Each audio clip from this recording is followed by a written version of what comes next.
샬롬, 오늘 함께 나눌 말씀은 사무엘상 20장에서 21장까지 말씀입니다. 그리고 시편 34편입니다. 20장에서 사울이 쫓아와 다시 도피하게 된 다윗은 요나단을 만나 서로 깊은 사랑을 확인하고 언약을 맺고, 요나단은 사울에게서 다윗을 보호하며 울면서 작별합니다.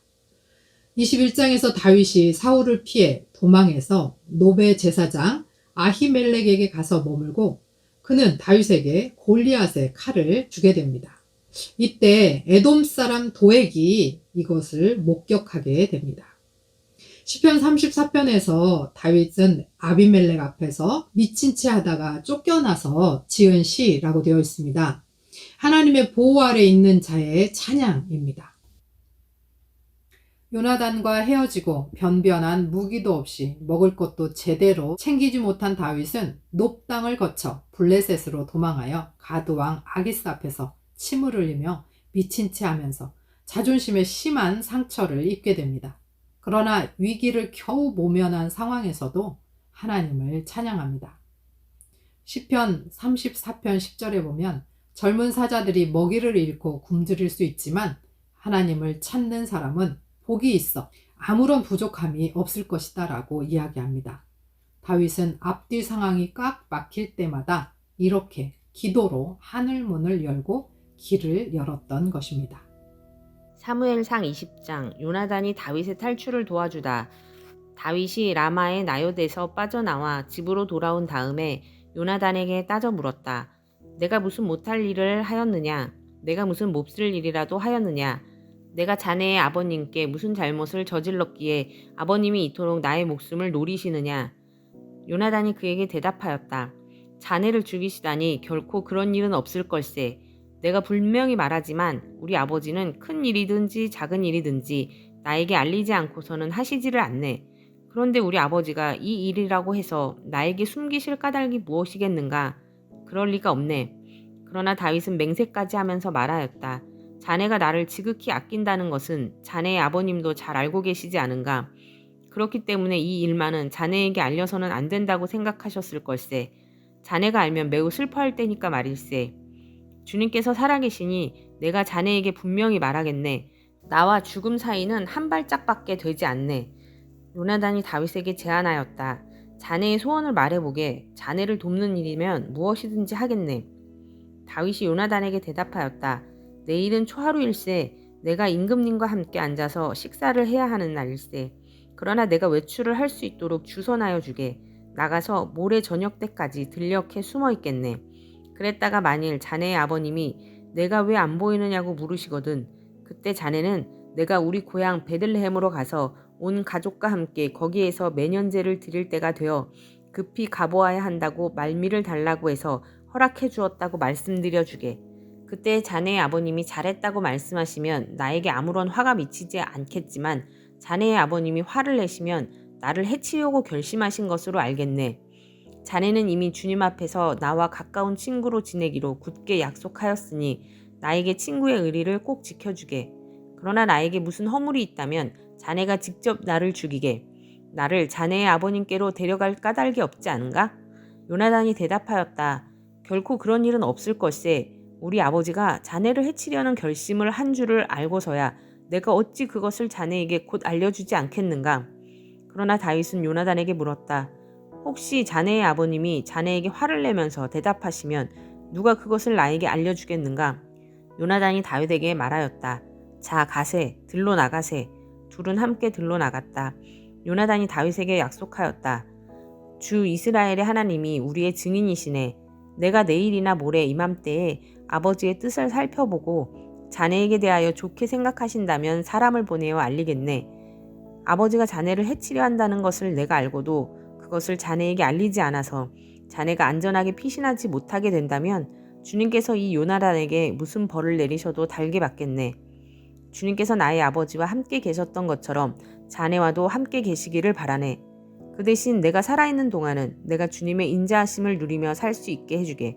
내가 죽은 다음에라도 주님께서 자네 다윗의 원수들을 이 세상에서 다 없애버리시는 날에라도 나의 집안과 의리를 끊지 말고 지켜주게. 그런 다음에 요나단은 다윗의 집안과 언약을 맺고 말하였다. 주님께서 다윗의 원수들에게 보복하여 주시기를 바라네. 요나단은 다윗을 제 몸처럼 아끼는 터라 다윗에게 다시 맹세하였다. 요나단이 다윗에게 약속하였다. 내일은 초하루이니 아버지가 자네의 자리가 빈 것을 보시면 틀림없이 자네가 왜 자리를 비웠는지 물으실 걸세. 모레까지 기다리다가 저번 일이 있었을 때 숨었던 그 곳으로 내려가서 에셀 바위 곁에 숨어 있게. 그러면 내가 연습 삼아 어떤 표적을 놓고 활을 쏘는 것처럼 그 바위 곁으로 화살을 3번 쏘겠네. 그런 다음에 내가 데리고 있는 종을 보내어 그 화살을 다 찾아오라고 말하겠네. 그때 내가 그 종에게 큰 소리로 너무 멀리 갔다 이쪽으로 오면서 다시 주워오너라 하고 말하면 주님께서 살아계심을 걸고 맹세하겠네. 자네에게는 아무 일도 없을 것이니 안심하고 나오게. 그러나 내가 그 종에게 아직 더 가야 된다. 화살은 더 먼 곳에 있다. 하고 말하면 주님께서 자네를 멀리 보내시는 것이니 떠나가게. 오직 우리가 함께 약속한 말에 대해서는 주님께서 길이길이 자네와 내 사이에 증인이 되실 걸세. 이리하여 다윗은 들녘에 숨어 있었다. 초하루가 되었을 때에 왕이 식사를 하려고 식탁에 앉았다. 왕이 언제나 하듯이 벽을 등진 자리에 앉자 요나단이 왕의 맞은쪽에 앉았고 아브넬은 사울 곁에 앉았다. 다윗의 자리는 비어 있었다. 그런데도 그날은 사울이 아무 말도 하지 않았다. 사울은 다윗에게 뜻하지 않은 일이 생겨 몸이 부정을 타서 아직 깨끗하여지지 않았는가 하고 생각하였다. 그런데 초하루가 지난 다음 날, 곧 그 이튿날에도 다윗의 자리가 여전히 비어 있는 것을 보고 사울이 자기 아들 요나단에게 물었다. 어째서 이새의 아들이 어제도 오늘도 식사하러 나오지 않느냐? 요나단이 사울에게 대답하였다. 다윗이 저에게 베들레헴에 다녀올 수 있도록 허락하여 달라고 간곡히 요청하였습니다. 자기 집안이 베들레헴 성읍에서 제사를 드리는데 자기 형이 다녀가라고 했다고 하면서 제가 자기를 아낀다면 자기 형을 만나게 해달라고 저에게 간청을 하였습니다. 그래서 그가 지금 임금님의 식탁에 나오지 못하였습니다. 사울이 요나단에게 화를 내면서 소리쳤다. 이 폐역무독한 계집의 자식아, 내가 이새의 아들과 단짝이 된 것을 내가 모를 줄 알았더냐. 그런 녀석과 단짝이 되다니 너에게도 부끄러운 일이고 너를 낳은 내 어미를 발가벗기는 망신이 될 뿐이다. 이새의 아들이 이 세상에 살아있는 한은 너도 안전하지 못하고 너의 나라도 안전하지 못할 줄 알아라. 빨리 가서 그 녀석을 당장에 끌어오너라. 그 녀석은 죽어야 마땅하다. 요나단이 자기 아버지 사울에게 그가 무슨 못한 일을 하였기에 죽어야 합니까? 하고 항의하니 그 순간 사울이 요나단을 찔러 죽이려고 창을 뽑아 겨냥하였다. 그제야 요나단은 자기 아버지가 다윗을 죽이려고 단단히 벼르고 있다는 것을 알아차렸다. 요나단도 화가 치밀어 식탁에서 일어섰다. 그리고 요나단은 자기 아버지가 다윗을 모욕한 것이 가슴 아파서 그달에 이틀째가 되던 그날은 하루 종일 아무것도 먹지 않았다. 그 다음날 아침에 요나단은 어린 종을 하나 데리고 들녘으로 가서 다윗과 약속한 장소로 갔다. 거기에서 요나단은 자기가 데리고 온 어린 종에게 너는 막 달려가서 내가 지금 쏘는 화살을 주워 오너라 하고 시켰다. 어린 종이 달려가자 요나단은 그의 머리 위로 화살을 쏘았다. 요나단이 쏜 화살이 떨어진 곳으로 그 어린 종이 달려가자 요나단이 그의 뒤에다 대고 소리쳤다. 아직도 덜 갔다. 화살이 더 먼 곳에 있지 않느냐. 요나단이 그 소년의 뒤에다 대고 계속 소리쳤다. 빨리빨리 서 있지 말고 빨리 달려. 요나단의 어린 종은 화살을 주워다가 자기 상전에게 바쳤다. 그러나 그 어린 종은 아무것도 눈치채지 못하였다. 요나단과 다윗만이 그 일을 알았다. 그런 다음에 요나단은 데리고 왔던 그 어린 종에게 자기의 무기를 주면서 그것을 들고 성읍 안으로 들어가라고 말하였다. 그 어린 종이 성읍 안으로 들어가니 다윗이 그 숨어있던 바위 곁에서 일어나 얼굴을 땅에 대면서 3번 큰 절을 하였다. 그리고 그들은 서로 끌어안고 함께 울었는데 다윗이 더 서럽게 울었다.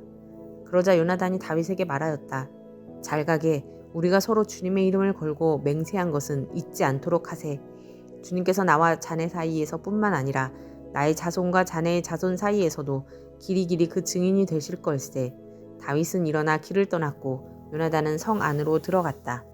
21장 다윗이 사울을 피하여 도망가다. 다윗은 노브로 가서 제사장 아히멜렉에게 이르렀다. 아히멜렉이 떨면서 나와서 다윗을 맞으며 물었다. 동행자도 없이 어떻게 혼자 오셨습니까? 다윗이 제사장 아히멜렉에게 대답하였다. 나는 임금님의 명령을 띠고 길을 떠났습니다. 임금님이 나에게 임무를 맡기면서 부탁하시기를 나에게 맡기신 임무를 어느 누구에게도 알리지 말라고 하셨습니다. 그래서 부하들과는 약속된 곳에서 만나기로 하였습니다. 그런데 지금 제사장님이 혹시 무엇이든 가까이 가지신 것이 좀 없습니까? 빵 5덩이가 있으면 저에게 주십시오. 그렇게 안 되면 있는 대로라도 주십시오. 그러자 제사장이 다윗에게 말하였다. 지금 보통 빵은 내게 없고 있는 것은 거룩한 빵뿐입니다. 그 젊은이들이 여자만 가까이 하지 않았다면 줄 수가 있습니다. 다윗이 제사장에게 말하였다. 원정길에 오를 때에 늘 그렇게 하듯이 이번에도 우리는 2, 3일 전부터 여자와 가까이 하지 않았습니다. 비록 이번 출정이 보통의 사명을 띤 길이기는 하지만 제가 출정할 때에 이미 부하들의 몸은 정결했습니다. 그러니 오늘쯤은 그들의 몸이 얼마나 더 정결하겠습니까? 제사장은 그에게 거룩한 빵을 주었다. 주님 앞에 차려놓은 빵 말고는 다른 빵이 달리 더 없었기 때문이다. 그 빵은 새로 만든 뜨거운 빵을 차려놓으면서 주님 앞에서 물려낸 것이었다. 그런데 바로 그날 사울의 신하 가운데 한 사람이 그곳에 있었는데 그는 주님 앞에서 하여야 할 일이 있어서 거기에 머물러 있었다. 그의 이름은 도액인데 에돔 사람으로서 사울의 목자 가운데서 우두머리였다. 다윗이 아히멜렉에게 또 한 가지를 물었다. 제사장님은 지금 혹시 창이나 칼을 가지고 계신 것이 없습니까? 저는 임금님의 명령이 너무도 급하여서 나의 칼이나 무기를 가져오지 못했습니다. 제사장이 대답하였다. 그대가 엘라 골짜기에서 쳐 죽인 블레셋 사람 골리앗의 칼을 보자기에 싸서 여기 에봇 뒤에 두었습니다. 여기에 이것 말고는 다른 칼이 없으니 이 칼을 가지고 싶으면 가지십시오. 다윗이 말하였다. 그만한 것이 어디에 또 있겠습니까? 그것을 나에게 주십시오. 블레셋 족속에게 망명한 다윗. 다윗이 거기를 떠나 그날로 사울에게서 도망하여 가드왕 아기스에게로 갔다. 아기스의 신하들이 왕에게 보고하였다. 이 사람은 분명히 저 나라의 왕 다윗입니다. 이 사람을 두고서 저 나라의 백성이 춤을 추며 이렇게 노래하였습니다. 사울은 수천 명을 죽이고 다윗은 수만 명을 죽였다. 다윗은 이 말을 듣고 가슴이 뜨끔했다. 그는 가드왕 아기스 옆에 있는 것도 안전하지 못하다는 생각이 들었다. 그래서 그는 그들이 보는 앞에서는 미친 척을 하였다. 그들에게 잡혀있는 동안 그는 미친 사람처럼 행동하여 성문 문짝 위에 아무렇게나 글자를 끄적이기도 하고 수염에 침을 질질 흘리기도 하였다. 그러자 아기스가 신하들에게 소리쳤다. 아니 미친 녀석이 아니냐? 왜 저런 자를 나에게 끌어왔느냐? 나에게 미치광이가 부족해서 저런 자까지 데려다가 내 앞에서 미친 짓을 하게 하느냐? 왕궁에 저런 자까지 들어와 있어야 하느냐? 시편 34편 주님을 공경하라. 아비멜렉 앞에서 미친 채 하다가 쫓겨나서 지은 다윗의 시. 내가 주님을 늘 찬양할 것이니 주님을 찬양하는 노랫소리 내 입에서 그치지 않을 것이다. 나 오직 주님만을 자랑할 것이니 비천한 사람들아 듣고서 기뻐하여라. 나와 함께 주님을 높이자. 모두 함께 그 이름을 기리자. 내가 주님을 간절히 찾았더니 주님께서 나에게 응답하시고 내 모든 두려움에서 나를 건져내셨다. 주님을 우러러 보아라. 내 얼굴에 기쁨이 넘치고 너는 수치를 당하지 않을 것이다. 이 비천한 몸도 부르짖었더니 주님께서 들으시고 온갖 재난에서 구원해 주셨다. 주님의 천사가 주님을 경외하는 사람을 둘러 진을 치고 그들을 건져주신다. 너희는 주님의 신실하심을 깨달아라. 주님을 피난처로 삼는 사람은 큰 복을 받는다. 주님을 믿는 성도들아, 그를 경외하여라. 그를 경외하는 사람에게는 아무런 부족함이 없을 것이다. 젊은 사자들은 먹이를 잃고 굶주릴 수 있으나 주님을 찾는 사람은 복이 있어 아무런 부족함이 없을 것이다. 젊은이들아 와서 내 말을 들어라. 주님을 경외하는 길을 너희에게 가르쳐 주겠다. 인생을 즐겁게 지내고자 하는 사람, 그 사람은 누구냐? 좋은 일을 보면서 오래 살고 싶은 사람, 그 사람은 또 누구냐? 내 혀로 악한 말을 하지 말며 내 입술로 거짓말을 하지 말아라. 악한 일은 피하고 선한 일만 하여라. 평화를 찾기까지 있는 힘을 다하여라. 주님의 눈은 의로운 사람을 살피시며 주님의 귀는 그들이 부르짖는 소리를 들으신다. 주님의 얼굴은 악한 일을 하는 자를 노려보시며 그들에 대한 기억을 이 땅에서 지워버리신다. 의인이 부르짖으면 주님께서 반드시 들어주시고 그 모든 재난에서 반드시 건져주신다. 주님은 마음 상한 사람에게 가까이 계시고 낙심한 사람을 구원해 주신다. 의로운 사람에게는 고난이 많지만 주님께서는 그 모든 고난에서 그를 건져주신다. 뼈마디 하나하나 모두 지켜주시니 어느 것 하나도 부러지지 않는다. 악인은 그 악함 때문에 끝내 죽음을 맞고 의인을 미워하는 사람은 반드시 마땅한 벌을 받을 것이다. 주님은 주님의 종들의 목숨을 건져주시니 그를 피난처로 삼는 사람은 정죄를 받지 않을 것이다. 아멘.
하나님 아버지, 아무것도 없이 목숨을 구걸해야 하는 상황, 앞뒤가 꽉 막혀 있을 때 하늘 하나님을 바라보게 하옵소서. 우리의 구원이 하나님께로부터 옴을 기억하게 하시고 모든 고난에서 건지시는 하나님만 바라보게 하옵소서. 예수 그리스도의 이름으로 기도합니다. 아멘.